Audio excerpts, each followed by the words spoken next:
Let's dive into Appa's training so we can stay consistent at home. Whenever she is doing behaviors that we want to keep seeing, whether that's giving us calm behaviors or just following our commands, we want to reinforce and reward that with praise, petting, and treats. And then when she's doing things that we don't want to see, whether that's jumping up on us or barking at us, we want to follow through with our training equipment to decrease those unwanted behaviors that we don't want to see. So let's go over Appa's training equipment.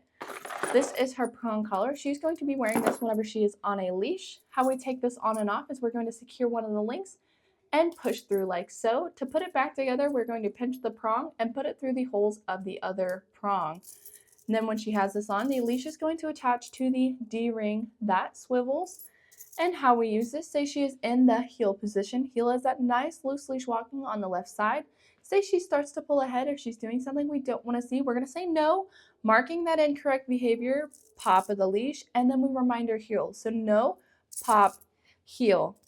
And then when she gets back next to us where we want her, we can give her that verbal praise, petting, and treats to reinforce exactly where we want her. Now with her remote collar, how we turn this on and off, red dot on the remote, red dot on the collar, touch these together. That green flashing light on the collar means it's on, charged, and ready to go. On and off button on the back of the remote, push and hold until the screen lights up. We are going to see level 20 appear on the screen. This is Appa's working level. And then we're going to focus on the black S button today. S just stands for stimulation, so it's kind of like an electric muscle stimulator. So say we are in that heel position with Appa and she starts to pull ahead.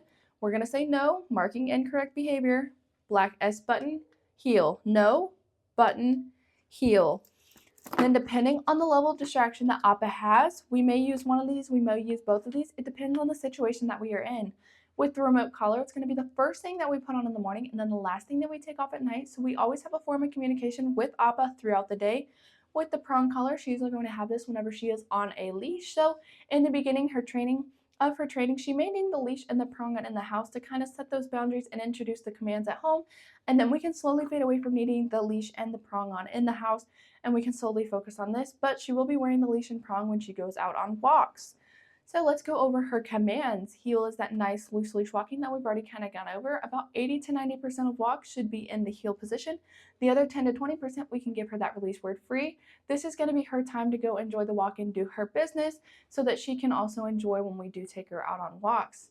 Now we have sit. Sit means stay is implied until she is given that release word free. So this is really good for those door manners so she can't just bolt through doors. So whether we're approaching a door on the inside or the outside, we're going to have Appa sit. Sit is also means stay is implied. So as we're opening the door, if she gets up, we're going to follow through with the training equipment so that way we can set a firm boundary of sitting when we approach and exit through doors. So if she sits and stays great, then we have two options. We can either heel through the door with her or we can give her that release word free and have her go through the door on her own. If she stays, great. If not, follow through with the training equipment until she gets it right so we can set the same boundaries that we have here at the facility at home so she understands what the boundaries are. Now we have down. Down also means stay as implied until she's given that release word free.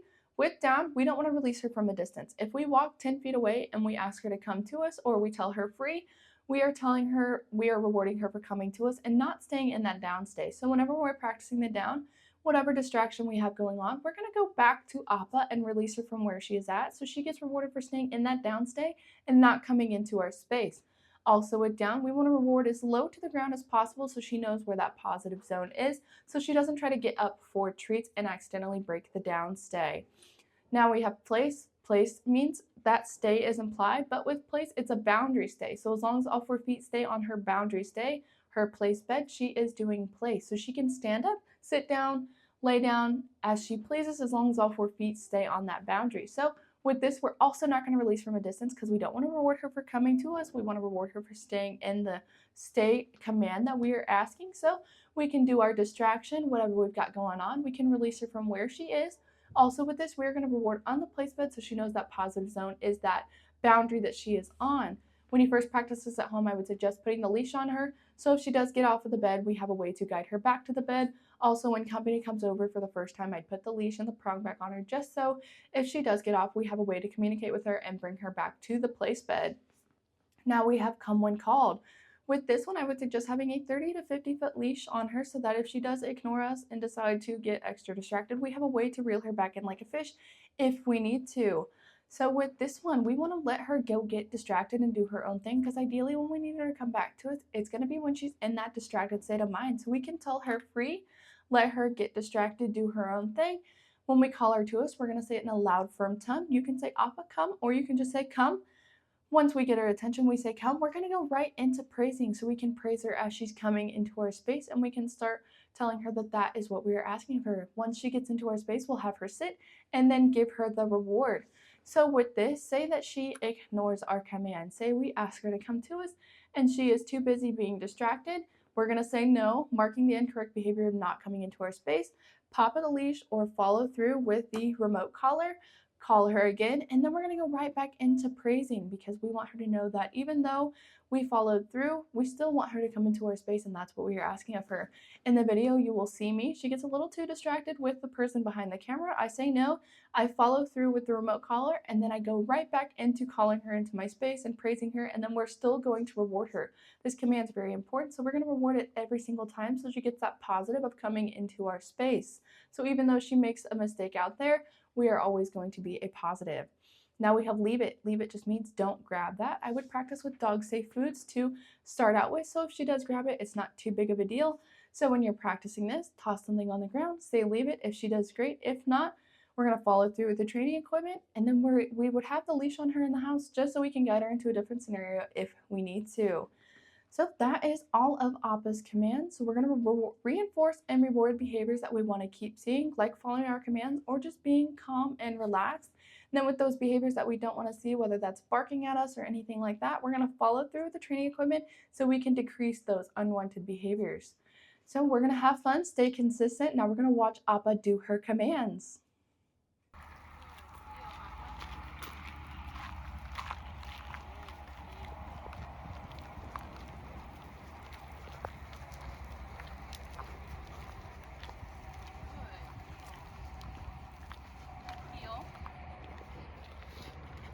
Good girl. Good heel. Good heel.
Down.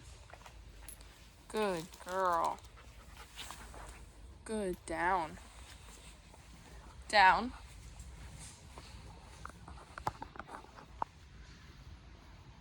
Good. Down.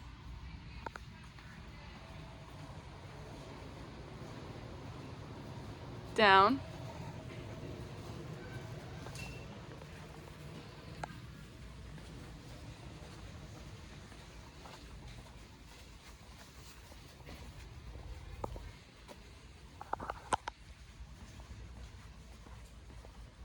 Good. Down.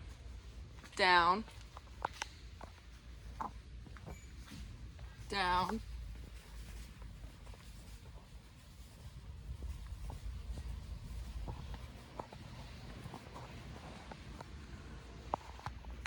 Good. Down.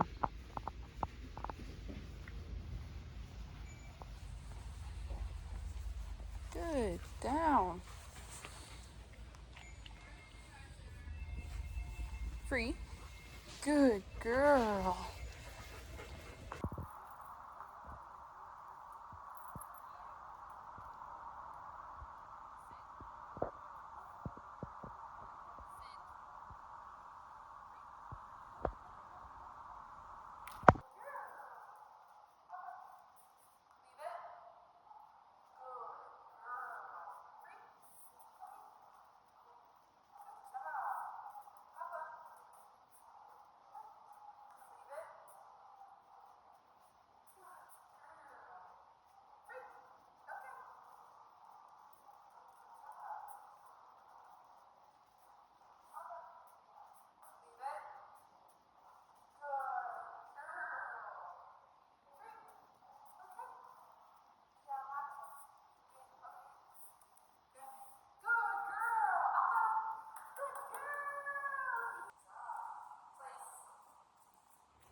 Let's go over the other features of the remote. We've already gone over how to turn it on. Now let's go over how to turn it off. It is the same concept as turning it on. Red dots on both the collar and the remote. We touch these together. This only turns off the collar itself. To turn off the remote, on and off button on the back, push and hold until the screen goes blank. Now we can go over the other buttons on the remote. So we've already gone over that black S button. That is going to be the number you see on the screen. This red S button, if we press it, it is going to jump it 20 levels. So it's going to jump that 20 to 40. This is a boost feature. So when Appa is doing something dangerous, like chasing a car or something that is going to cause her harm, we have a way to communicate with her. Whenever she is doing something dangerous like that, her adrenaline, she's in an excited state of mind. She is up here. Level 20 only reaches about here. So we have a way to jump her level immediately. So we have a way to communicate with her even though she's in that distracted, elevated state of mind. So the red S button is for emergency cases only whenever she is not responding to the black S button. On the other side, we have a T button. This is a vibrate feature. We like to use this feature to make sure that the collar is on and ready to go. When she gets a little bit further into her training, you can use it as a little bit of like a warning of, hey, you're doing something that's about to cross a boundary. So we can use that just as a little warning guideline with her. On the back of the remote, we have an M/C button. In the beginning of Appa's training, we started out at a very low level at continuous, which is what the C is for, so that we can introduce the collar in a very positive way. When she gets further into the training, we move over to momentary, which is the M, at a little bit of a higher level, and she should stay at momentary throughout the rest of her training. Also, the on and off button on the back works as a flashlight feature. If we press it once, it's going to be a flashing flashlight. Press it twice, it's going to be a solid flashlight. Press it that third time, it's going to turn it off. This is really good for at night. If we take her out, we have a way to see where she is and what she's doing. And then also say that level 20 is not working for Appa, whether it's too much or it's not enough. You notice that it's not grabbing her attention. We have a way to change that level by holding down on the dial. And then once they start blinking, we can rotate it to whatever number works for Appa. Sometimes with more distractions, Appa needs level 25, but with the least amount of distractions, she's been great with level 20. So I'm going to lock that in place at level 20 by holding down on the dial again until they stop flashing. So that way when we put it in our pocket, we can't accidentally change this number to something else. In the box, we have charger for both the collar and the remote. We can charge them at the same time. The charging port for the remote is right underneath the on and off button. And then the charging port for the collar is right underneath those prongs. So it does come with a dual charger, so we can charge them both at the same time. It does charge for about 2 days if she wears it for 12 to 14-hour days. So if you charge it every other day, you should be fine. It does come with other prongs. So right now I put the longer prongs on there because she does have that thick hair and I want to make sure that the prongs are making good contact with her skin. If you notice that those are too long and it's kind of irritating her neck, you can switch her over to the smaller prongs, but she does have that thick coarse hair, so I think she should be fine on the longer prongs. At the bottom of the box, we have a manual, so if you have any other questions about the remote or you just want to read up on it and see what other features it has, like the T button, which is the vibrate feature, it also works as a tone if you want to change it over to that. It goes over all of that in the manual. There's also another collar for the remote if you want to use it. Right now we have a clip-on so that it's just like a buckle feature, so we can just take it on and off. This one you have to physically put on every single time and tighten it down and make sure that it's fitted to her. Both the remote and collar are both waterproof, so if it gets wet, no big deal. We just want to make sure we rotate the collar if she's going to be staying wet for an extended period of time, so that way it doesn't irritate one part of her neck and become causing a rash. But that is all the other features of the remote. So throughout all of her training, we're going to stay consistent and we're going to have fun, and that's everything.